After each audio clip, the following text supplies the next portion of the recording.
Asalaamu calaykum waraxmatullaahi wabarakaatuh. Kusoo dhawaada channelka Haliyey Media oo aad uga barateen waxyaabaha bulshada faa'iido u leh.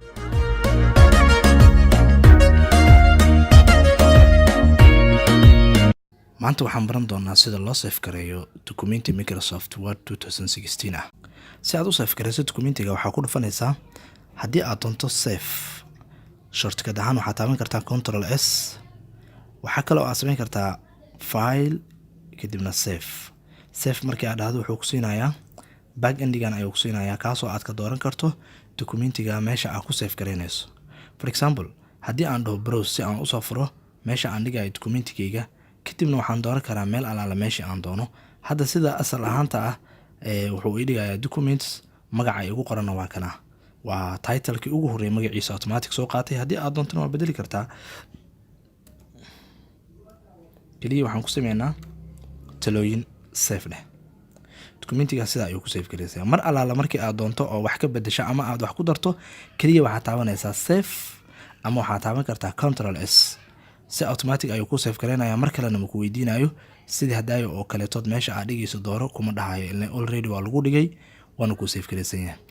waxaa kale oo aad isticmaali kartaa save as marka aan isticmaalayo farqi u dhaxeeya waxay tahay haddii mar aan save gareeyay oo dukumentigayga hore la igu abuuray, kaliya waxaan u baahanahay hal mar inaan save aan dhaho markii aan wax ku daro ama aan wax ka bedelo save waxba isbedel ma dareemayo. haddii laakiin ay dhacdo dukumentigan inaan rabo koobigiisa mar kale inaan save gareeyo, isagii uu i yaalaa talooyin ay igu qoran, mar labaadaan rabaa inaan save gareeyo. save asaan dooranayaa kadibna browse aan leeyahay. meesha hadda talooyin ay ku qoran tahay waxaan ku darayaa number 2.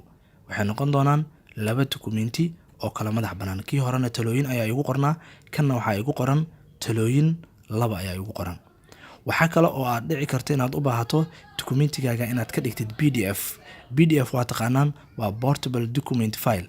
waa dukumenti kaliya la akhrin karo laakiin aan waxba laga bedeli karin oo loogu talagalay in kombiyuutarada lagu akhriyo.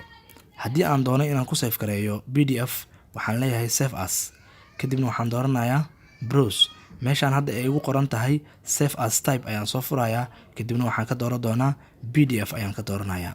waa badan yihiin marka faylal badan noocyo badan oo dukumenti ah ayaa ku save gareyn kartaa. waxaa dhici karta inaad u baahatid qofka dukumentiga aad u diri rabto inuu haysto Word, laakiin Wordka ay haysto uu yahay versionadii hore sida 97 ilaa 2003 oo kaleetood.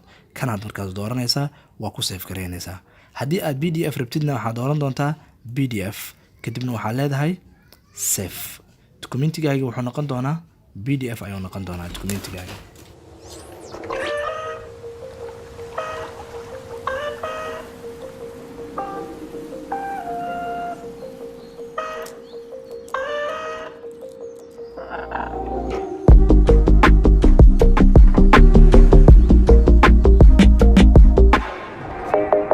Okay, sida hadda ku muuqato marka waa kaasaa meeshaas waxaa ku qoran talooyin waana PDF dukumentigan. aniga hadda iguma jiro muxuu ahaa Adobe Reader, laakiin Internet Explorer ayuu kusoo kacay. haddii aan soo furo dukumentigan, sidaa ayaa loo save gareeyaa dukumentiyada.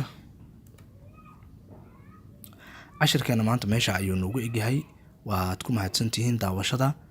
fadlan ha ka iloobin channelka inaad subscribe dhahdo, aad la share gareyso asxaabtaada. waad mahadsantihiin. sida iyo nabadgelyo.